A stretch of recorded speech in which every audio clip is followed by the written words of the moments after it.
Hello student, कैसे हैं आप? आशा करता हूँ आप ठीक ठाक होंगे।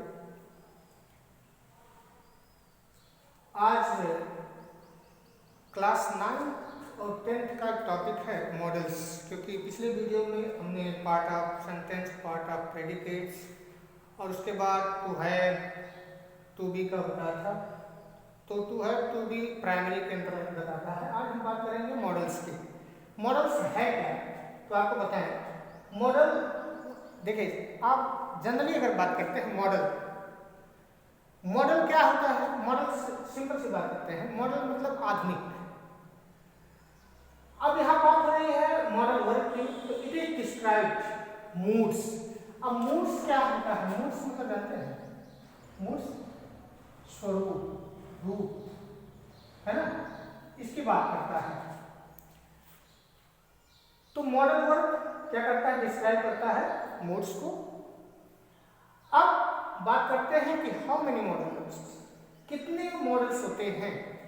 तो आपको बताएं, will, would, shall, should, can, could, may, might, must, are to, used, need, dare. ठीक, कितने हुए? Will, would, shall, should, can, could, may, might, कितना हो गया? 8। मस्ट 8, कितना हो गया? 10। यूज, नीड, देयर, कितना हो गया? 10 और 3, टोटल कितने होते हैं? 30। और आपको पता है मॉडल 13 होते हैं, प्राइमरी जो होता है वो कितना होता है? 11। कैसे? टू बी में हमने बताया था एज, एम, आर, वर्ड्स पर, एज, एम, आर, वर्ड्स पर, कितना हो गया? एज, एम, आर, वर्ड्स पर 5 हो गए। हैज, हैव, हैड, कितना हो गया? 8 हो गए। डू, डज, डिड, कितना हो गया? 11। तो टोटल होते हैं 11 और 13 मिलाकर ये टोटल जो वर्ड्स होते हैं ये कहलाते हैं 24। ठीक, अब आपको एक चीज बताते हैं, ये मॉडल्स जो है इनका कैसे सेंटेंस में यूज होता है उसके बारे में हम बात करेंगे। तो देखिए, हमने यहाँ लिखा सम पॉइंट्स, कुछ पॉइंट्स हैं उनके बारे में, इनके बारे में हम आज चर्चा करेंगे, उनके बारे में आज डिस्क्राइब करेंगे। ध्यान से सुनिएगा। पहला पॉइंट कहता है कि models words describe different moods in English. मतलब इंग्लिश लैंग्वेज में मॉडल्स का यूज जो है वो डिफरेंट मूड्स में होता है। कहीं एडवाइस करेगा, कहीं अपनी एबिलिटी को दर्शाएगा, किसी की क्वालिटी को बताएगा, किसी की सामर्थ्यता को बताएगा। मतलब अलग अलग जो है समय पर, अलग अलग परिस्थितियों में अलग अलग चीजें डिस्क्राइब करता है। जैसे you should take care of your health. जैसे आप अपने फ्रेंड से मिले, उसका स्वास्थ्य खराब है, तो आप उसको एडवाइस करते हैं ना कि you should take care of your health. क्या किया उसने? आपने एडवाइस किया। मतलब यहाँ किस मूड के बारे में उसने बात किया? एडवाइस के बारे में बात किया। दूसरा, I couldn't come in party. Suppose that your friend invite you in your, मतलब उसके घर पर कोई सेरेमनी है, कोई पार्टी है, उसने आपको इनवाइट किया, बट आप वहाँ पहुँच नहीं पाए।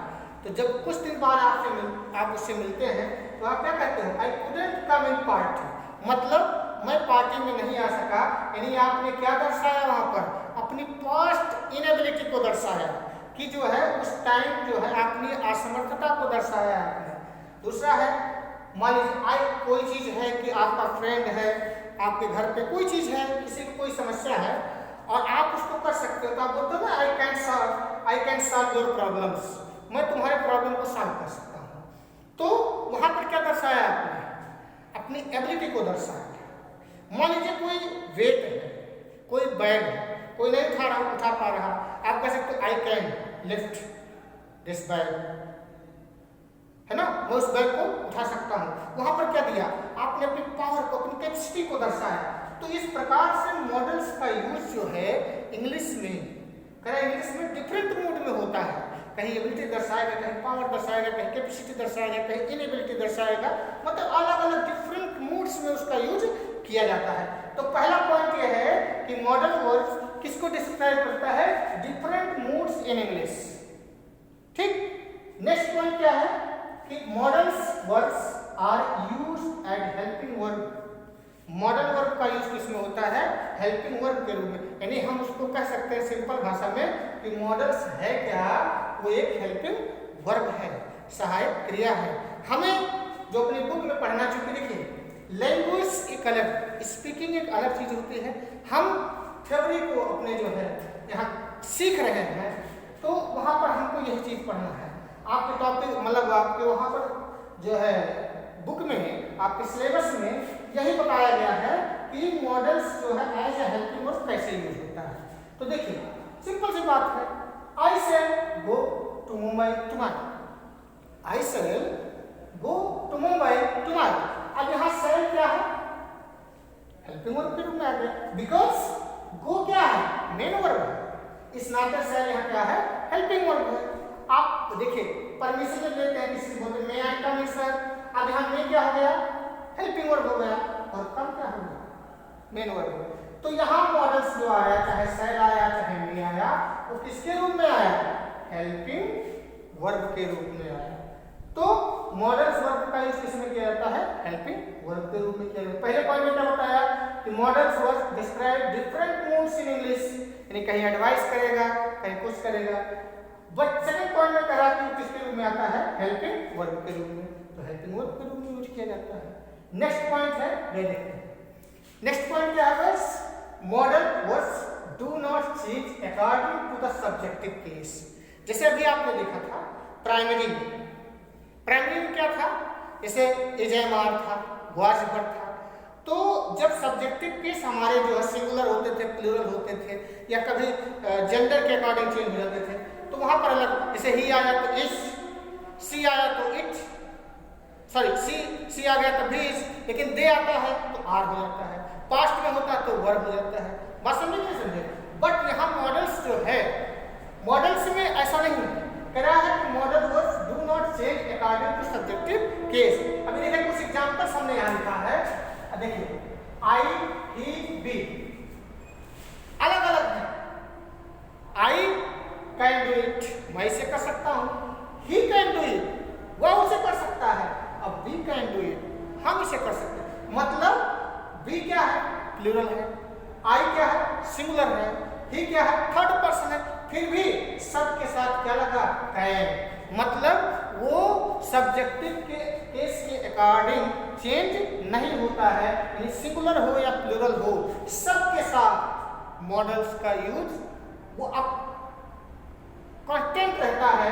यानी सब्जेक्टिव केस कैसा भी हो, सिंगुलर हो, प्लूरल हो, मास्कुलिन जेंडर हो, फेमिनिन जेंडर हो, उससे उसके ऊपर कोई इफेक्ट नहीं पड़ता। इसलिए वो कह रहा है कि modal verbs do not change according to the subjective case. ये भी बेसिक चीजें आपको बता रहे हैं, मतलब जो कॉमन चीजें होती हैं। उसके बाद पॉइंट टू पॉइंट आपको बताएंगे कि बिल का यूज कैसे करेंगे, सेल का यूज कैसे करेंगे। ठीक। चौथा पॉइंट क्या है? देखिए बहुत माइनर चीजें हैं। To is not used after modal verbs. To का यूज मॉडल वर्ब्स के बाद नहीं होता है, except ought to and used to. यानी दो ऐसे मॉडल्स हैं जिनके बाद टू का यूज होता है। कौन कौन से? आट टू और यहाँ यूज टू।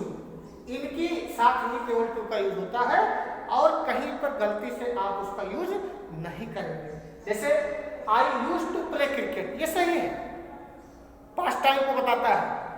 जब कोई व्यक्ति अपने लाइफ की बीती हुई घटनाओं का वर्णन करता है तो मैं यूज टू का प्रयोग करते हैं। I used to play cricket, यानी मैं क्रिकेट खेला करता था। You want to respect your elders, तुम्हें अपने बड़ों का क्या करना चाहिए? रिस्पेक्ट, सम्मान, आदर करना चाहिए। ये सही है। He will go home. अब अगर यहाँ हमने गलती से लिख दिया he will go to home, गलत है। He will to go home तो गलत है। यानी केवल टू का यूज किसके साथ होगा?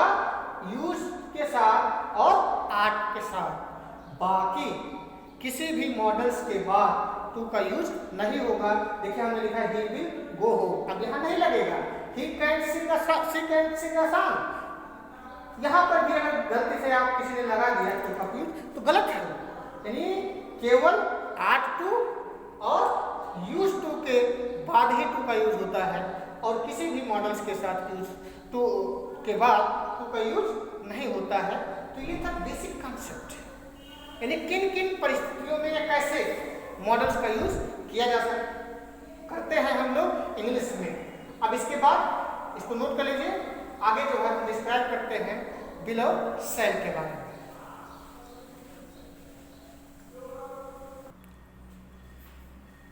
हाँ, तो आइए देखते हैं कि बिल और सेल में क्या डिफरेंस है, यानी कैसे यूज करेंगे। तो आपको बताएं सबसे पहले कि जो जनरल रूल्स है वहां से तो मॉडर्न ग्रामर से तो सारी चीजें, यानी स्पीकिंग में इन चीजों को खत्म कर दिया गया है। लेकिन देखिए हम बात स्पीकिंग की नहीं कर रहे हैं, अपने सिलेबस की बात करते हैं।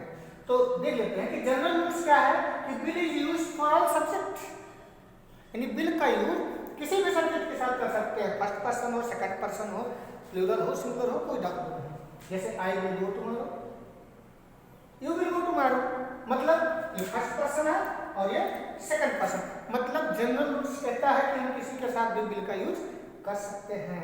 बट ट्रेडिशनल रूल जो है, अब यहाँ देखते हैं कि क्या है। ट्रेडिशनली हमारी जो सिलेबस है, हमारा जो पारंपरिक रूल है वो क्या कहता है कि सेल का यूज जो होता है विथ फर्स्ट पर्सन, किसके साथ होता है, फर्स्ट पर्सन। फर्स्ट पर्सन में कौन आता है, आई और बी। अब आई और बी जो है कब यूज करते हैं, फॉर फ्यूचर टाइम रेफरेंस, यानी फ्यूचर टाइम को दर्शाने के लिए। फ्यूचर टेंस की जब बात करते हैं वहां पर तो फर्स्ट पर्सन के साथ हम किसका यूज करते हैं, सेल का। जैसे आई सेल गो, मैं घर जाऊंगा, बी सेल कम टुमारो, हम कल आएंगे। तो यहाँ फर्स्ट पर्सन क्या है, आई और बी, उसके साथ हमने क्या यूज किया, सेल। दूसरा ट्रेडिशनल रूल क्या है, मान लीजिए सेल का यूज हुआ तो ठीक है फर्स्ट पर्सन के साथ, तो वैसे ही तीसरा जो ट्रेडिशनल रूल है यानी बिल का यूज किसके साथ होता है, with second person and third person. तीन ही पर्सन होते हैं ना, कौन कौन, फर्स्ट, सेकंड एंड थर्ड। तो फर्स्ट पर्सन में आता है आई और बी, सेकंड में कौन आता है, यू आता है, सेकंड में कौन आता है, यू आता है, थर्ड में कौन आता है, ही, सी, इट, दे और नाउन। तो ये थर्ड पर्सन में आते हैं। तो कह रहा है कि बिल का यूज सेकंड और थर्ड पर्सन के साथ किया जाता है, कहां पर, वहीं पर फ्यूचर टाइम रेफरेंस, यानी फ्यूचर टेंस के संदर्भ में जब बात होती है तो जब सेकंड पर्सन और थर्ड पर्सन की बात आती है तो वहां हम किसका यूज करते हैं, भैया बिल का यूज करते हैं। जैसे you will go tomorrow, you second person है तो उसके साथ हमने क्या यूज कर दिया, bill. She will teach a lesson, अब शी थर्ड पर्सन है उसके साथ क्या यूज कर दिया, बिल यूज कर दिया। तो ये है जनरल रूल था जो कहता है, मॉडर्न ग्रामर कहता है कि बिल का यूज किसी के साथ भी कर सकते हैं। लेकिन जब बात ट्रेडिशनल की आती है तो ट्रेडिशनल कहता है कि सेल का यूज फर्स्ट पर्सन के साथ और बिल का यूज सेकंड और थर्ड पर्सन के साथ होता है। अब बात अगर करें कुछ इंपॉर्टेंस रूल्स की तो देखिए इंपॉर्टेंस रूल ये होता है कि सेल का जो यूज होता है, ध्यान दीजिएगा, सेल का जो यूज होता है with first person in question. अगर आप किसी से आप क्वेश्चन कर रहे हो तो वहां सेल का यूज करना, किसी को किसी चीज का ऑफर कर रहे हो तो सेल का यूज होगा, किसी को कोई सजेशन दे रहे हो तब भी सेल का यूज होगा। नोट में हमने लिख दिया है कि never use bill in this case, यानी ऐसे केसों में कभी भी बिल का यूज नहीं होता है।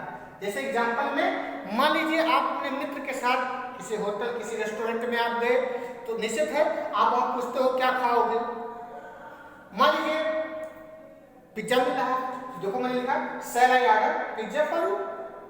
वहां क्या किया आपने, आप मतलब उससे क्वेश्चन पूछ रहे हो कि क्या मैं तुम्हारे लिए क्या ऑर्डर करूं, पिज्जा ऑर्डर करूं, सेल विल मूव नाउ। यहां क्या हो रहा है, आप सजेस्ट कर रहे हो कि सेल विल मूव नाउ, क्या हम यहां से चले। तो ये इंपॉर्टेंस रूल है क्या, कि जब कोई किसी चीज के लिए आप जो है किसी से क्वेश्चन कर रहे हो, किसी को ऑफर कर रहे हो, किसी को कुछ सजेस्ट कर रहे हो, तो ऐसे कंडीशन में फर्स्ट पर्सन के साथ सेल का प्रयोग किया जाता है। वहां कभी गलती से आप बिल का यूज नहीं करेंगे, नहीं तो इस जनरल रूल को देखकर आप हर चीज के देखिए कॉमन चीजें एक अलग होती हैं, लेकिन हर पॉइंट का, हर चीज का, हर वस्तु का अपना एक इम्पोर्टेंस होता है, अपना एक उसका जो है रूल्स होता है, तो उसके अकॉर्डिंग जो है हमें काम करना होता है। बाकी कॉमनली तो कुछ भी होता है, कुछ भी किया जा सकता है, ठीक है ना। तो इस प्रकार से इसको नोट कर लीजिए, फिर आगे बढ़ते हैं।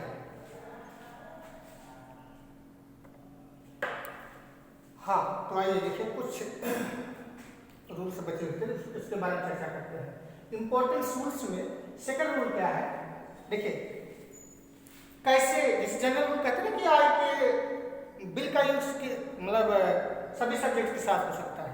तो कब होता है, bill use with first person, यानी फर्स्ट पर्सन ही आई बी के साथ कब यूज होगा उसके बारे में बात करते हैं। तो कब यूज होता है, जब टू एक्सप्रेस प्रॉमिस, अगर सेंटेंस में किसी से प्रॉमिस किया जा रहा है तब आप फर्स्ट पर्सन के साथ बिल का यूज कर सकते हो।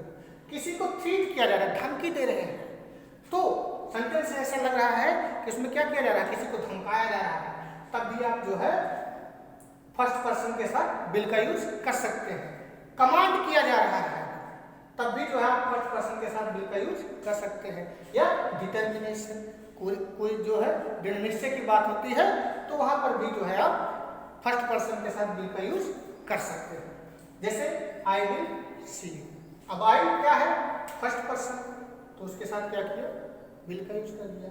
B will teach you a lesson, जब किसी को यहाँ ट्रीट किया जा रहा है, कोई आपको कुछ कहता है तो आप कहते हैं ठीक है मैं भी बताऊंगा, तो we will teach you a lesson, समय आने पर मैं भी तुमको क्या करूंगा, सीख दूंगा, बताऊंगा। तो ये यहाँ पर क्या करता है, ट्रीट करता है, ठीक है ना। ऐसे जैसे बिल का यूज फर्स्ट पर्सन के साथ होता है, वैसे सेल का यूज सेकेंड और थर्ड पर्सन के साथ उसी कंडीशन में किया जाता है जो कंडीशन यहाँ अप्लाई होता है, यानी to express promise, threat, command और डिटर्मिनेशन। यानी जब ये कंडीशन होगा तो सेकंड और थर्ड पर्सन के साथ आप सेल का यूज कर सकते हैं। जैसे you shall get your salary by tomorrow, आपने यहाँ क्या किया, अगले से प्रॉमिस कर रहे हो कि कल तक आपकी सैलरी आपको मिल जाएगी। ही शैल बी पनिश्ड, उसे दंड मिलेगा। यानी आपने क्या किया, डिटर्मिनेशन किया, अगले को संतुष्टि दे रहे हो कि अगले को क्या किया जाएगा, उसे दंडित किया जाएगा, उसे दंड मिलेगा। तो जब सेंटेंस में डिटर्मिनेशन हो, कमांड हो, थ्रेट हो, प्रॉमिस हो, तो बिल और शैल अपने सब्जेक्टिव केस को चेंज कर लेते हैं। यानी जिनके साथ फर्स्ट पर्सन आता है उनके साथ सेकंड और थर्ड आ जाता है, जिनके साथ सेकंड थर्ड आता है उसके साथ फर्स्ट पर्सन आ जाता है। तो ये था बिल और शैल का यूज, किस तरह से हम सेंटेंस में यूज करेंगे। इसको अच्छे से पढ़िएगा, अच्छे से एक्सरसाइज कीजिएगा। एक चीज और आपको बता दें,